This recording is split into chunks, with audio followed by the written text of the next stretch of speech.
किशोरी कैरी भात चालेल. आज कारभाऱ्यांना कैरी भात खायचा होता म्हणून मी इथं सगळ्यात पहिली अगोदर कैरी खिसून घेतली. कैरी खिसल्यानंतर जिरं भाजण्यासाठी घेतलं, जिरं भाजून घेतलं आणि उकळीमध्ये बारीक करण्यासाठी टाकलं.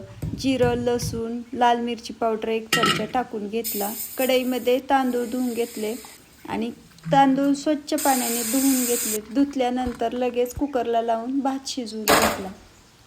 एका कढईमध्ये 1 पळी तूप टाकून घेतली. तूप कडकडीत गरम झाल्यावर त्याच्यामध्ये मोहरी, कढीपत्ता आणि बनवलेलं वाटण टाकून घेतलं आणि त्याच फोडणीमध्ये कैरी टाकून छान परतून घेतली आणि सगळ्या शेवटी भात मिक्स करून घेतला आणि छान असा वाफवून घेतला. इथं मस्त असा आपला कैरी भात तयार झाला आहे. खाण्यासाठी मी इथं ताटामध्ये काढून घेते आणि कारभाऱ्यांना देते. व्हिडिओ आवडला असेल तर लाईक करा. थँक्यू.